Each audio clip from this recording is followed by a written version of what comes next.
Hey folks, it's Rod with Win by Doing. Today I am building an auction lot. Just kind of give you, well, just be honest with you, I was going to go live and just do a working hangout, but I just now recently, or just realized or found out that I am now ineligible to go live due to YouTube's recent changes um, to what the requirements are for going live. So until I hit that 1,000 subscriber um, number, I am out of luck. Just kind of give you a quick overview of what I'm doing. We run an auction house. It's online. We do about 450 to 500 items a week. This is on top of my full-time job. This is my other full-time job.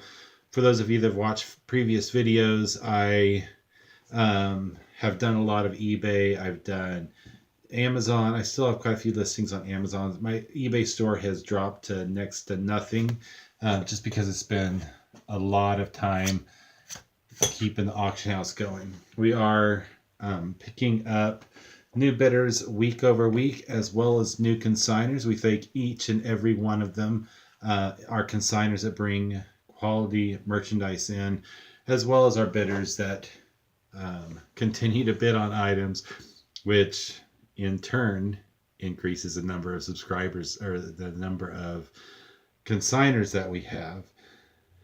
We are local to North Idaho, but we do ship. I ship as far as the East Coast. I've shipped to Texas, California, Chicago, New York. It is an additional fee, but I do try to do my best to get good rates. I do use a pirate ship quite a bit. If you want to check out our current auction catalog, go to Bid More to Win. That's BIDMORE, the number 2 win, WIN.com. And you can check out our current catalog. Our auctions start on Friday nights, approximately midnight. Sometimes we get it done and launched a little bit earlier. And we do send out notifications to our bidder base to let them know when we do actually go live. We everything in our auction starts at $2. There is a buyer's premium, which is a standard in the industry. There are auctions out there that choose not to do the buyer's premium, but our business model, we do not charge a minimum for consignment, meaning if your item doesn't sell, you don't get charged. Now, there is work involved with putting these auctions together, and that is that helps offset some of those costs. And so there's a 10% buyer's premium for cash. If you're from out of the area and you're not picking your item up, it's a 13% buyer's premium. Now, if you that's if you're paying for with card. But on a side note, if you're from out of state, we don't charge you that sales tax of 6% that Idaho loves to collect from our local community. What do we run in our auctions? We run a little bit of everything. I like to say we have 3 different types of buyers. We have resellers that buy cheap and go and resell on other platforms at a higher rate. We sell to collectors, people that may collect die casts, such as some of the stuff we're going to list today is I have John Deere tractors coming up. This is an old 2020. I picked up quite a few of these. When I say I picked up quite a few, I do still source about 50 to 60% of our inventory, and that's just to help boost the number of items until we get our consignment base up there. But also I like to go out and find things here's another one here, that that our buyers collect or like to purchase, that maybe our consigners aren't bringing this week, but it's just, we have quite a few die cast buyers. Sporting cards is another thing that we have. Yeah, I know sporting cards, a lot of people don't deal a lot with them, but we do okay. I mean, I do turn a profit on them, even sell them as cheap as I do. And the thing is, I'm buying in bulk, so I can sell in bulk as well. So there's the reseller, the collector, and we have people that just buy things that they need around their house, their yard, whether it be home decor to uh, lawn utensils, to tools for the garage, or um, just about anything for that type of individual. It could be something used in the kitchen, the bedroom, the bathroom, the shop, the garage, you name it. So those are typically our three types of buyers here at the store. So we try to cater and make sure that um, we have enough items to cover each one of those types of bidders. Of course, the, the other thing we like to do, we do charity lots, where basically there's two different charity methods that we use. The first one is if you have a local nonprofit, um, you can pass out a flyer to them, and that they can distribute to their supporters. Their supporters can bring in items to the auction on their and put their name on it, the nonprofit, and any proceeds, any bids that get made on those items after commission, that money goes back to that nonprofit. The other one we have items that may not sell, or that after a week, and we lot some of that stuff, and a lot of it is good stuff. It just at that time and during that week, I didn't have the buyer for it, or we didn't have the buyer for it. That gets lotted up into a huge lot, and that lot, 100% of the proceeds goes to the nonprofit of the week that we choose. And that rotates anything from local 4-H groups to helping cover, medical emergencies. Unlike my camera falling, sorry about that, folks. I just had rested up on the cleaner container. But anyway, that's something we'd like to do. We have limited business hours. I like to say that our model is, if you took eBay and you introduced it to the local auctioneer, and all of a sudden they get together and they have a love child, this is what it would be. You get the ease of bidding online in the comfort of your home, in your wherever you might be, on your mobile device, on your computer, and you also have the option to come into our retail location during our business hours to preview items. That way you can get a look and feel of the items prior to bidding, just to make sure that the quality is where you want it, or let the quality dictate how much you're willing to pay for it. I mentioned that the minimum bid is $2. The bid increments are $1 after that. So if you bid $2, somebody else, the next bid is $3, and it just goes up dollar increments till it gets to about $98, and then it jumps up to a $2 increment. So after that $98 threshold is met, the next bidder would come in and hit 100, then 102, 104, 106, and so on and so on. And then there's another break in there too. I think it's at 250. Maybe it's 495. What is when it jumps up to $5 increments. But that kind of gives you a taste. There's two different ways of bidding. You can do incremental, or you can put in a max bid. And basically, let's say you have this hobnail, milk glass, creamer, and sugar bowl. And you say, okay, I'm willing to pay $15 for that. Does that mean your bid is $15? No, absolutely not. Your bid, if no one's bid on it yet, your first bid is $2. You just have a max of $15. You put your $2 bid in it. The next person comes in and puts $3. You're winning at $4. They come in and say, oh, I really want that. I'm going to put a max bid of $7. So it goes to $7 because you've already covered that $5, $6 bid. So they're at $7, but you're still got it at $8 until you reach that $15 max that you put in. And then the next bidder that puts in the $16 bid, they're winning the item at that time. The excitement of auction, if you guys go to live auctions, you understand that there is an addiction. There is a excitement factor of actually bidding on items that actually occurs during our closing, and that's Wednesday nights at 6 p.m. You log onto your computer and you can watch the live countdown of each item, and you're going to start at 6 o'clock p.m. Pacific, and that's when the first item closes. And every 10 seconds after that, the next item closes. And we have what they call a soft close, So if you're familiar with eBay, you may understand the concept of sniping, and that's basically when somebody comes in and bids the last second to take the item out from underneath you, and then you're lost out on it when you might have been willing to go up another $10. Well, we have soft closes, so basically when it gets down to the last 3 minutes, if another bid comes in, it automatically adds 3 minutes to the time on that listing. So if it counts down to 10, 9, and all of a sudden somebody comes in and bids and outbids you, it goes from that 7 seconds left to 3 minutes and 7 seconds. And that's what a soft close is. And that avoids the opportunity for people to snipe things out from underneath you. And it gives you time, if you're not watching live, to get notification on email to put in another bid, or if you're watching the live auction, you can place your bid then. But that's it in a nutshell. We've just recently realized that we can actually use tablets. Thank goodness for the cloud, and we can actually do listings. So I'm just going to go through a couple of them and show you what we're doing. So I'm just going to go log into the software that we use. And I don't know if I have a light right here. You can kind of see it shining. That's just giving some light down on my little workstation here. For those of you that are curious what we're using for our photographs, I'll go ahead and swing that over.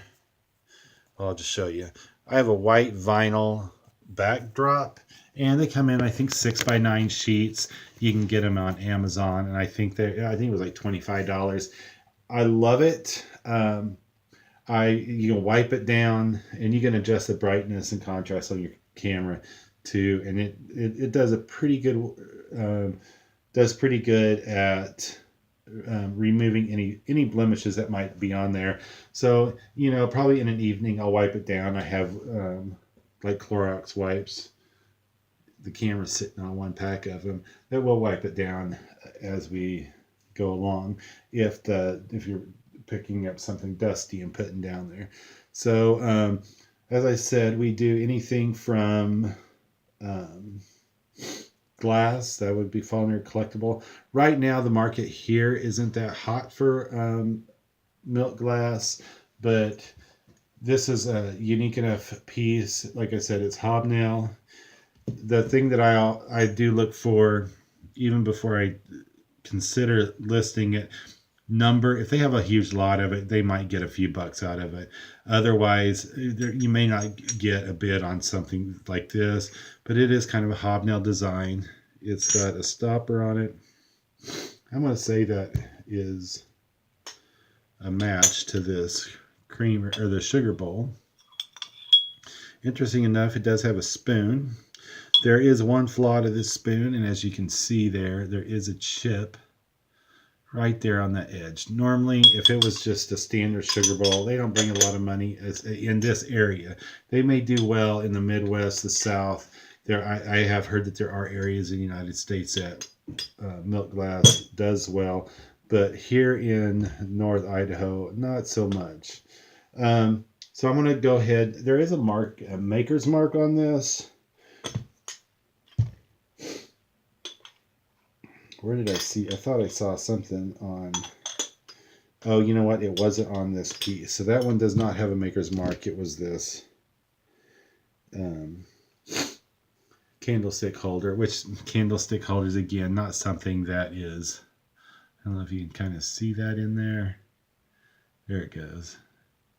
I don't know. It's like a WD. Anyway, we're going to go through here and do this real quick. I just go into the next auction. The cool thing about this next auction, what I do is I typically have certain items that I enjoy just having. And I bought a submarine door. Yes, folks, a submarine door. And it is sitting at the front of the shop. I'll have to take the camera up there and show you here in a bit. But it's completely functional. It would be awesome in a man cave. Or, I actually thought about putting it in our house and mounting it in the spare room. That way when my daughter, who's in the Navy, comes home to visit, she'll feel just like she's at home. But she's not actually on a submarine, but I just thought it would be funny. So I'm going to go ahead and start lotting this. And The one thing I do after the first or second week we started doing it with the tablets, we did notice that our voice to text doesn't always translate. We use auto number and basically assign it to a consigner. And what?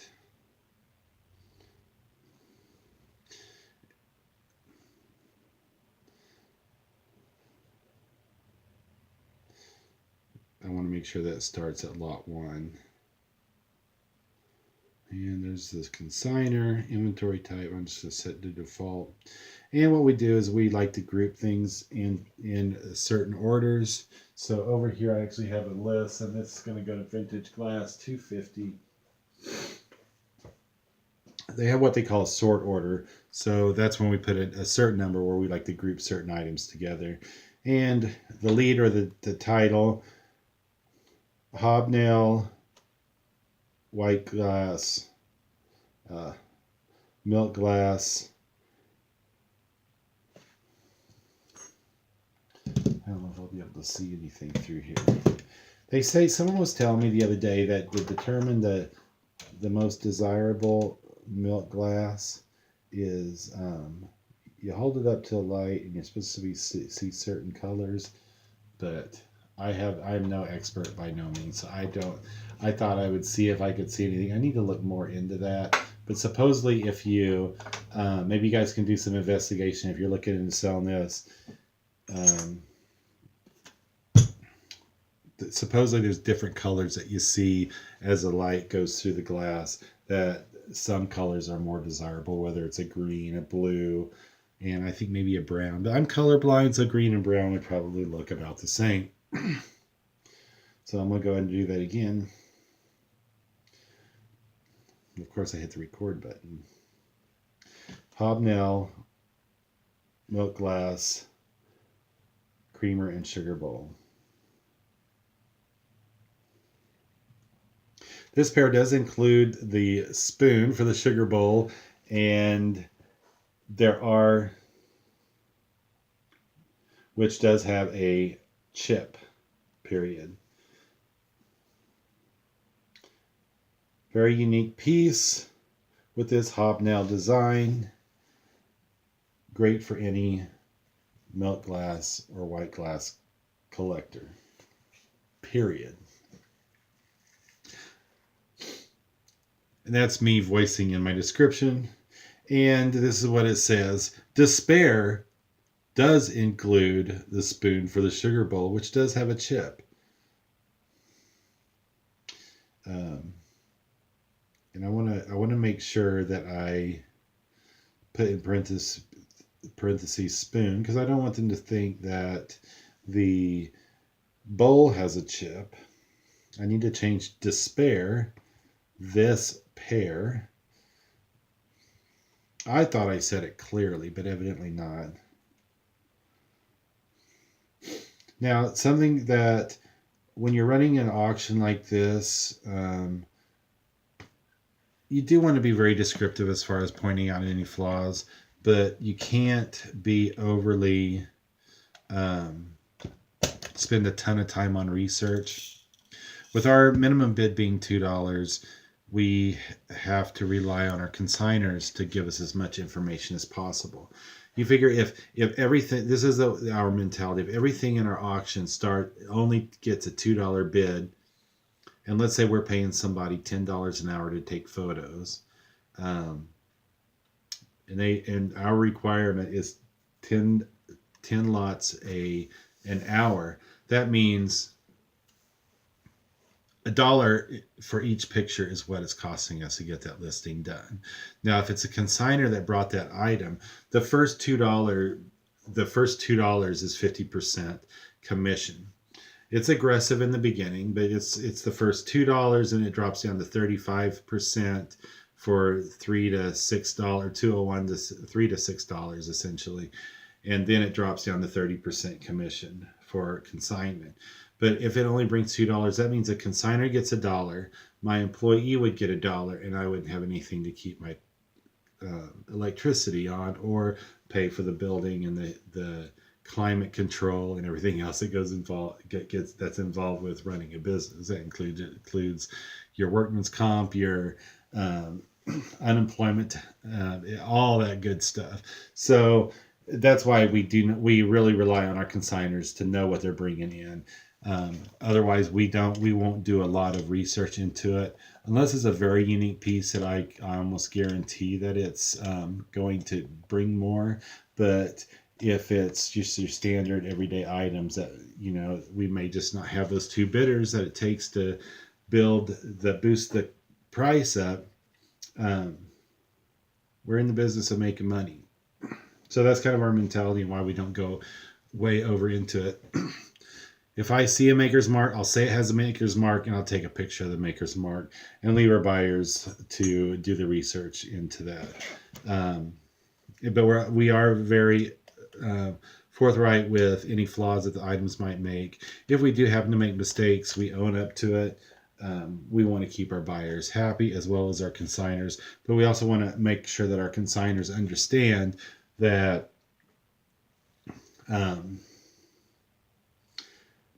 we're going to point out those flaws, and hopefully that entices them to bring in better quality items and make sure that they tell us exactly what they have. I mean, we're presenting an avenue for you to sell your goods.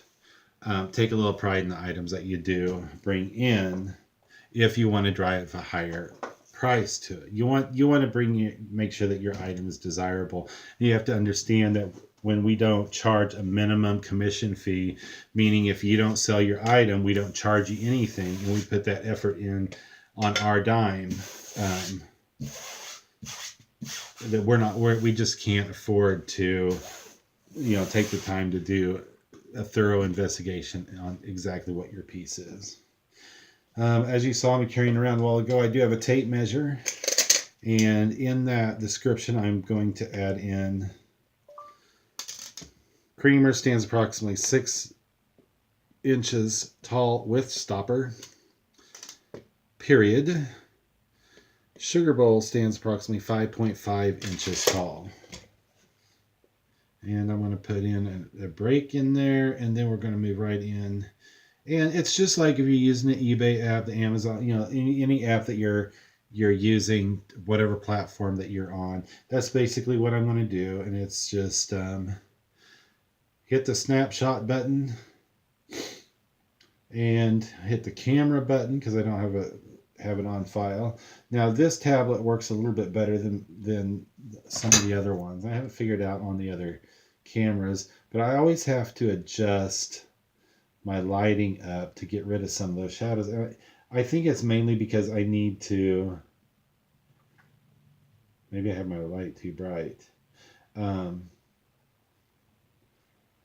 It tries to adjust way too much on it, so I try to get some of those, adjust the brightness to get some of those shadows out of there, and then hopefully it's not too, I'm going to play with it. I don't know if that's coming through on your side or not. Let's see if we can click on the shadow area and then boost up the brightness. You know what would probably be good? I just thought, this is going to look terrible. That's going to look terrible on white. So I do have, let me move this back just a little bit. Move my little Pyrex dish here. Yes, we do Pyrex. Some of it does better, some of it not so good. We sold some nice bowls last week that brought about, I keep thinking I hear something. There shouldn't be anybody in here, but we do have some of our consigners that come in after hours. We're completely fine with that because we are limited as far as the hours that we're open, and we like to cater as much as we can to accommodate folks that may not be able to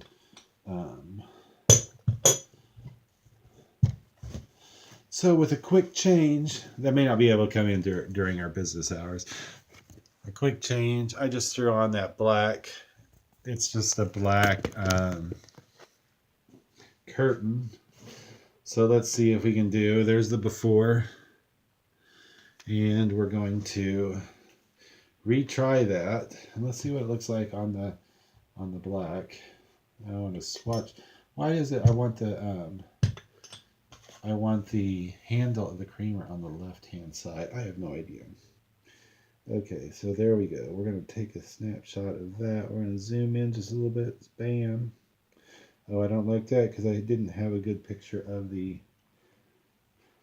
Oh, look at that. That balances out well. I think I can still see the spoon handle coming out of there.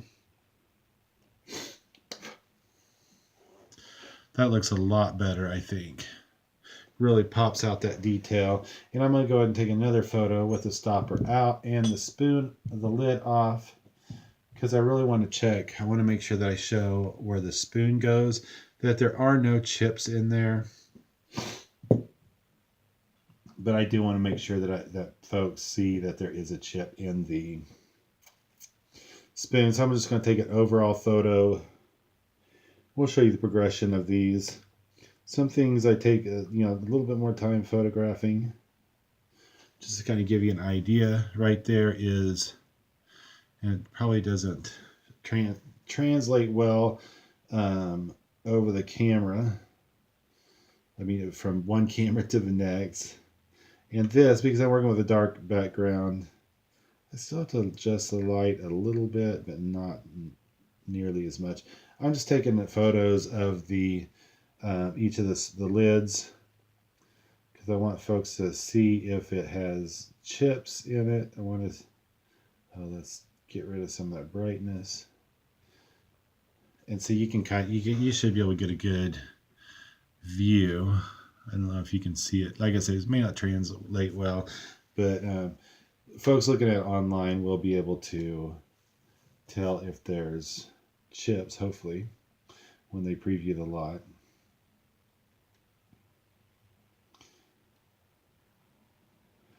One thing we did notice, okay, let's say that because this is a unique, to me this is unique white glass.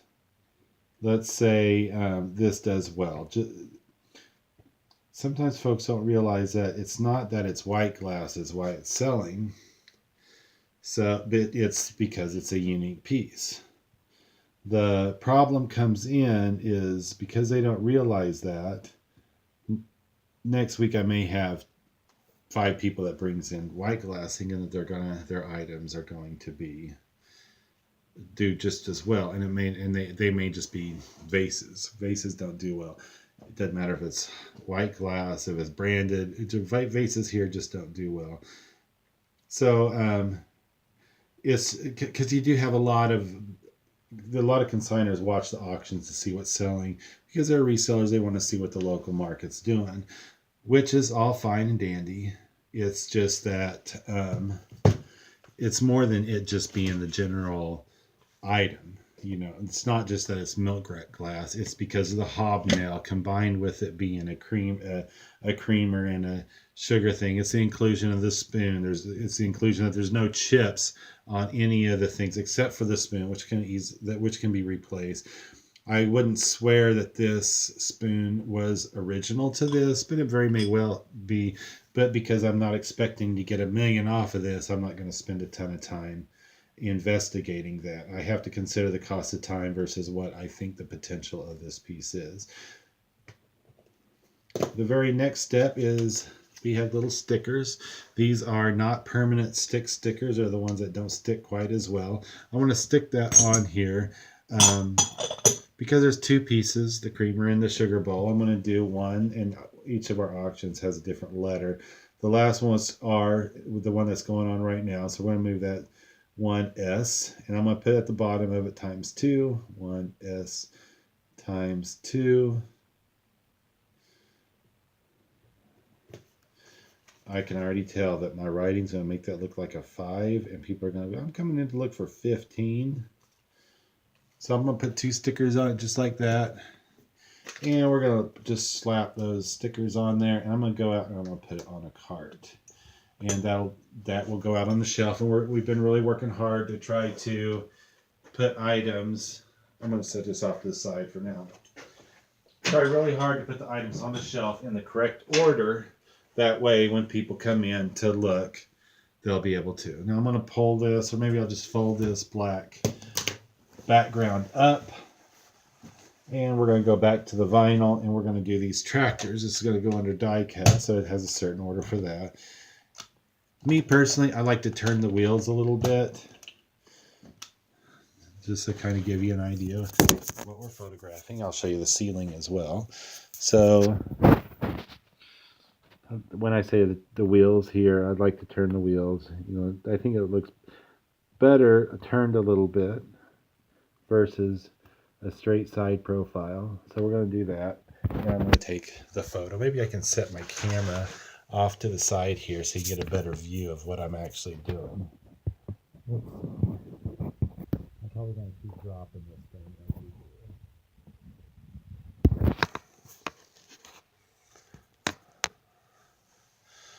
do. It might be... Can I tilt it just a little bit more? Okay. You're going to see... Maybe I work it back a little bit. Okay. Let me move this over here. So this is it's going to go under...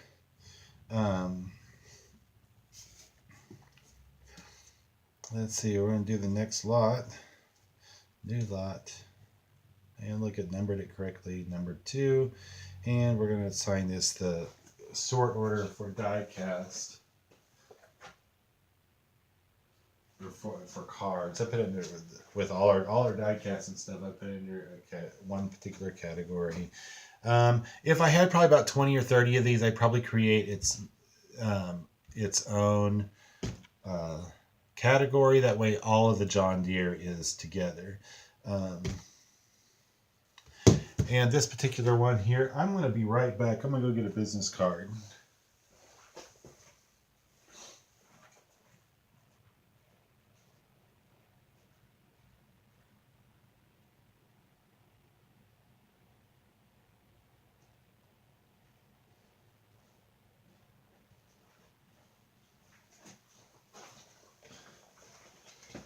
Certain items we want to do scale.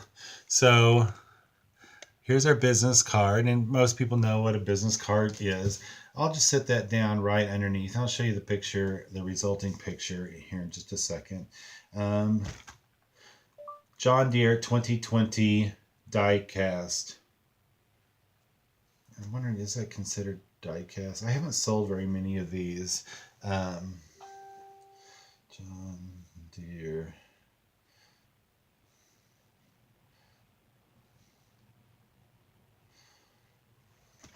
I almost see.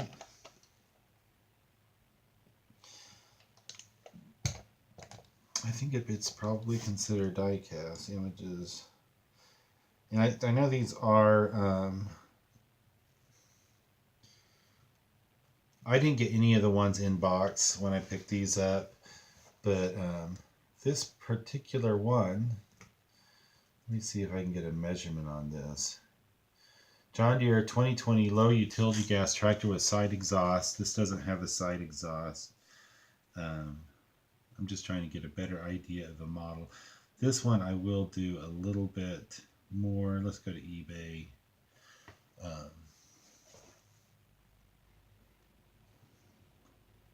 I do still use, granted, I'm not going to get near the price that I would. It looks just like that one. No, it doesn't. Okay. I still use it kind of as a guide for value, but I know that here at my local auction, typically I'm not going to get near John Deere or near eBay prices or an Amazon, but sometimes I am surprised. Last week I sold a photograph album. It was all World War II, and it was a very unique piece. I mean, I was proud to be a temporary owner of it, but it showed that kind of the person's life. It followed his progression while he was over in Europe during World War II, and it was late. The photos, most of them were labeled as to what was going on, what they were doing, from being in the digging trenches to shelling on a city to showing the aftermath of their shelling. Those are just some of the, so it had um, airplanes, it had tanks, it had mortar. Well, I don't know what the term for those are. The things that shoot the mortars. They had, photographs of him on a ship with the life preserver thing. I mean, it was just an awesome piece, and that brought over $400. I mean, it was. I think it ended up at about $475. But so some things I do get a premium on, but a lot of things just because of the local market until I expand and get more. What is it? People from across the country come in and start bidding, then we'll see what happens. See, what is, I don't know what spec cast is. I need to look that, I need to learn. I think this is it. Does it have a number on it? It has a 3165. No, it's not the same one. 3165. I really need to learn up on this John Deere stuff because there's money to be made in it. I just wasn't paying up because I never typically, if I'm buying stuff at auction, I typically don't pay up because if I don't know anything about it. The photos I knew was something, and I paid up for that one. Okay, what is, let's see, what is SPE? You guys are gonna learn with me today. I'm gonna see if I can get a definition of speccast. All. It's a manufacturer. That's the brand. A manufacturer of collectible die-cast metal replica farm tractors, implements. Okay. And how do you identify speccasts?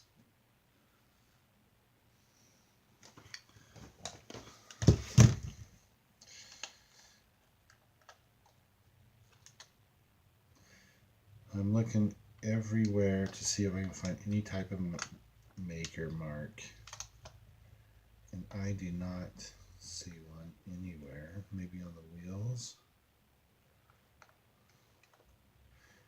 Man. Oh, right there. Oh, this is an Ertl number 584. Okay, well that just helped me with my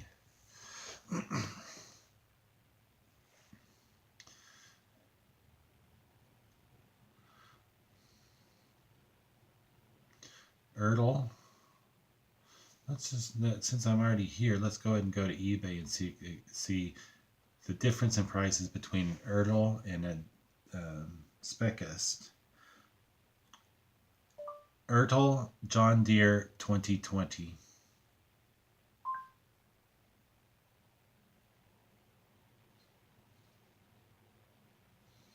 Looks like it's that one right there. Let's look at solds.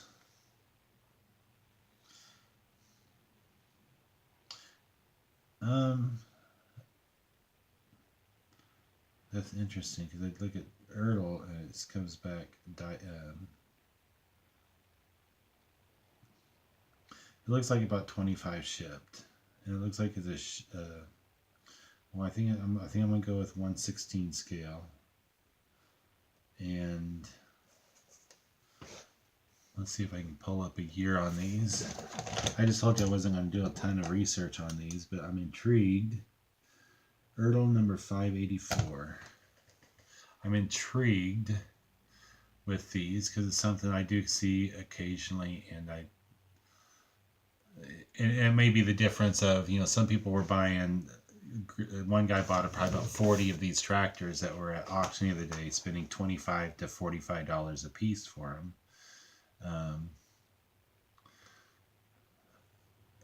And I just wasn't going to go for that high. Number 584. Search. Oh, it's a 1/16 scale. So I'm just going to copy that right over.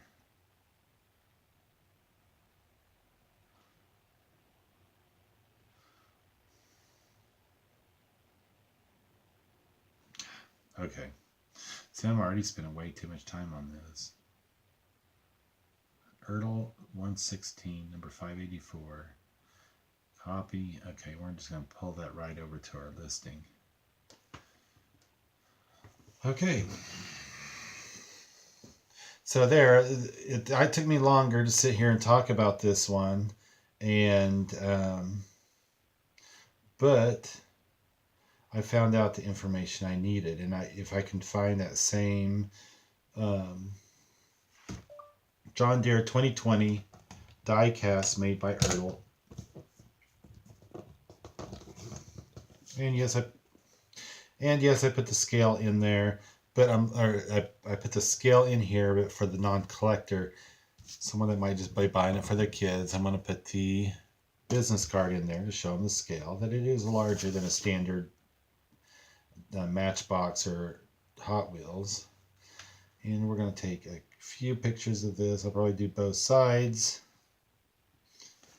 That way they can get a good idea of any possible flaws, which I can see the 2020 on one of these tractors, or one of the 2020 decals has some slight peeling issues on the side. I did notice as I was doing my searches there that you can buy and replace the decals on these. So if you're really into finding these, it might boost the value up if you go ahead and order extra decals and just change them out. In the auction business, it's not something that I would particularly do, but if I was reselling on another platform, I would probably take the time if it would mean the difference between a $15 item and a $25 item. And we're going to go right into the front.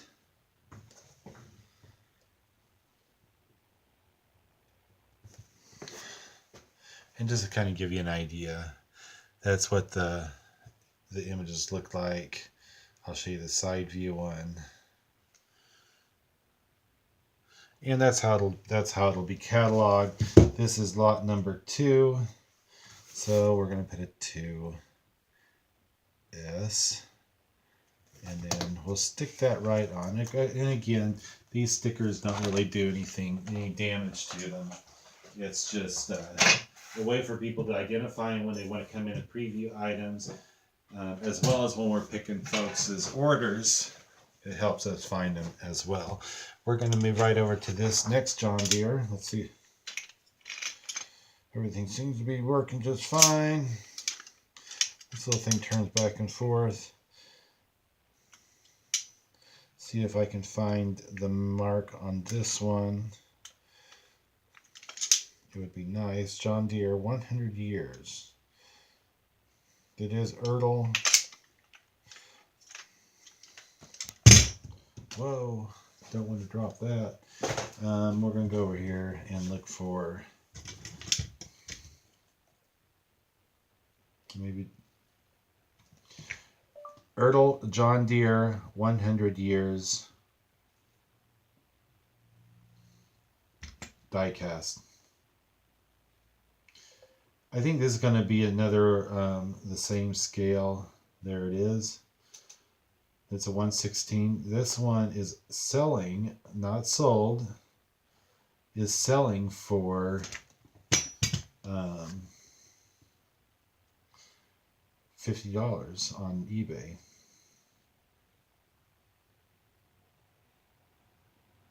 Copy, and then we're going to just move that right over. I'm going to just use his new lot, same consigner. Next. And then we're going to put that in the same category. And that is $4.90. Put that into the description. The one thing, the one bad thing about this is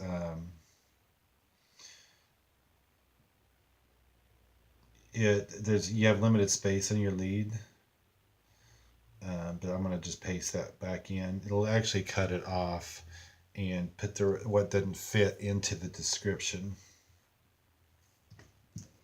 And we'll add in, this is a special piece to celebrate 100 years of John Deere tractor. Because I should know that.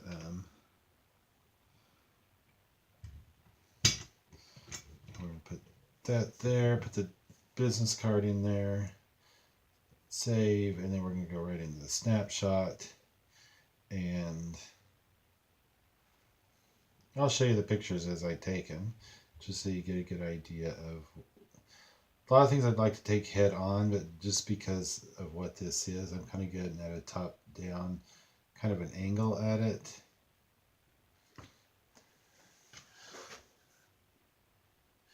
That way you can kind of see the steering column and everything. We're going to go right down, turn it around, and one thing I do know is when you're taking images, man, it does amplify dust and everything else, so people will be able to see that this is a little dusty. Let's see, I don't like that. This is what I didn't really care for that image there. So that one I'm going to take more. I'm going to retry, and I'm going to adjust the angle just a little bit, maybe from a side shot. It's just the back is kind of that's what I'm going to go ahead and go with. And then we're going to switch over, take a picture of the other side, and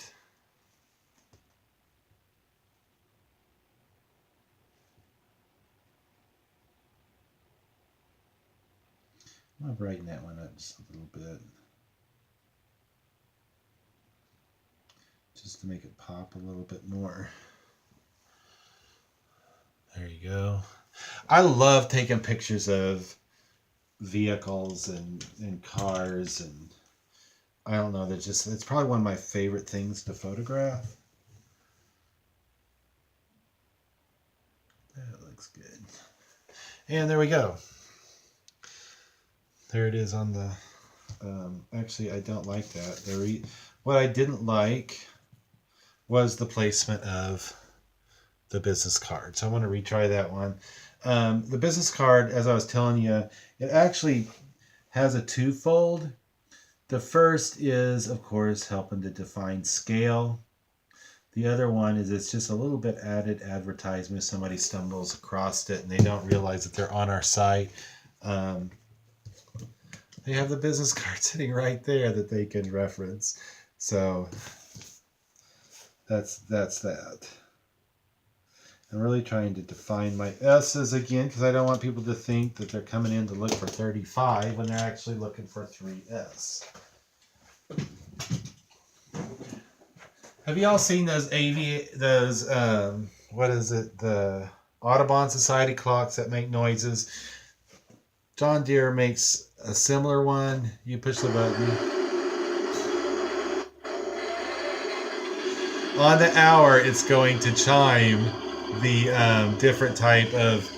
I think this personally, I'm not as much of a tractor guy as probably somebody is, but I think that might drive me a little bit nuts. This one does have a flaw. It is missing the back to the battery compartment, or maybe it never had it. I can't really tell. This doesn't look like it ever did. Most of these quartz movements don't. And you know what? I don't think it ever had a back. I think that's how it. So I'm not going to point that out because I don't see any like little notches where a back would fit on there. I think that's probably just how it came. We're going to just stand that up there, and that's going to be our photo. And I'll flip it around to take a picture of that back.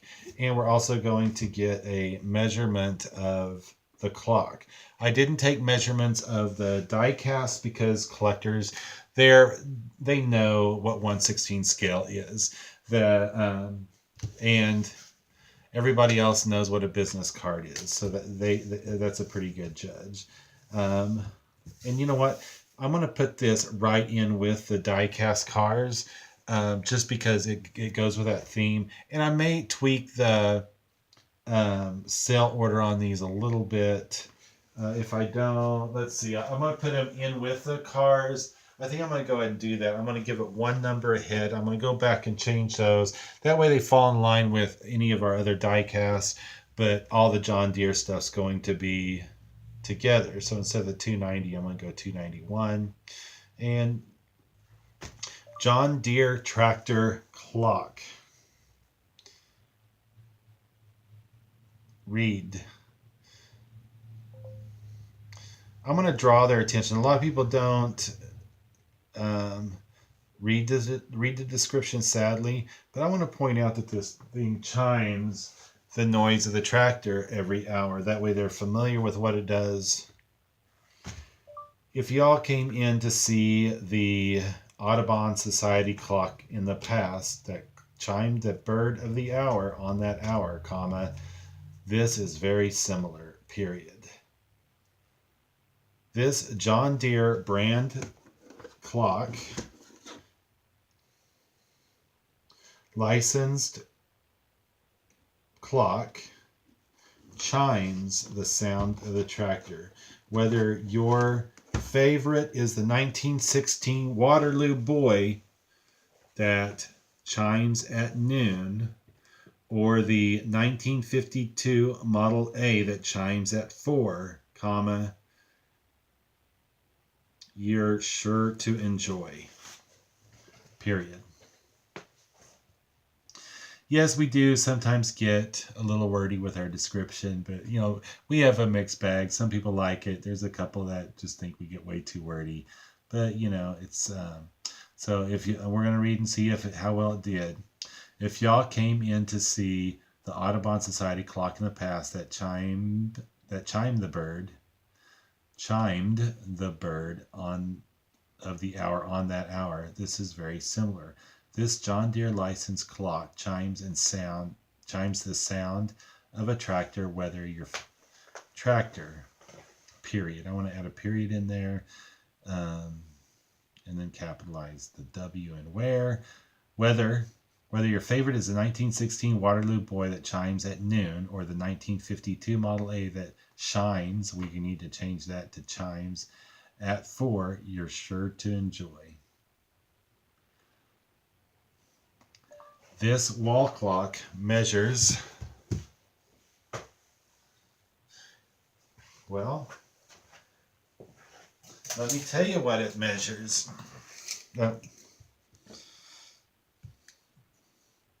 It seems to do pretty well at listening and translating perfectly fine when I don't want it to. This wall clock measures 13 inches, 1/4 inches in diameter, period.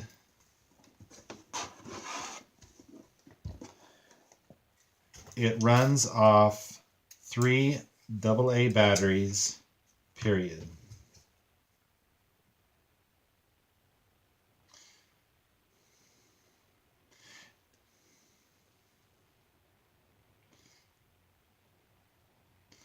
And of course, I've backspaced too much. Okay, there's one other thing I did want to add in here. This is a cool feature. Don't worry, comma, when the sun goes down, the lights are turned off, comma, this clock will not chime, period. There's a built-in photo sensor that mutes the sound when the lights go down, period. Okay, that's it. And then we're going to flip it back over. I'm going to take my lead photo is going to be at the face of the clock. This is actually a really cool piece. And we're going to take a photo.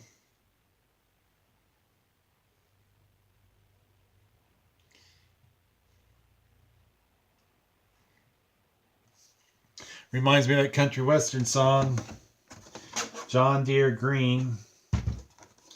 John Deere Green. Okay. I do better with accompaniment.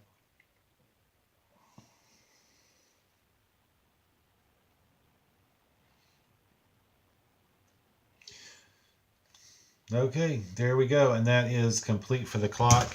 Anyway, I've got lots of other things to take photos of. again, I'm sorry I couldn't go live. Bummer. But we are going to go ahead and put this out there, and hopefully I get to that. I'll start putting out more content to drive more traffic to my YouTube channel so that I get more views, which will result in more subscribers. And I'll make that jump from 5. I think I'm sitting at about 514 now, and hopefully we can jump that up to 1,000 pretty soon so I get going live. Otherwise, I'll have to be bugging some of my other folks, some of my friends that are have reached that point, and I go live on their shows. Anyway, that's it for the day. I'm going to keep going and continue. Just giving you a little insight into what we do here at Bid More to Win Auction House. This is Rod with Win by Doing. Man, there's a lot of wins in there. And we'll catch you next time. Anyway, we'll talk to you later. Peace out.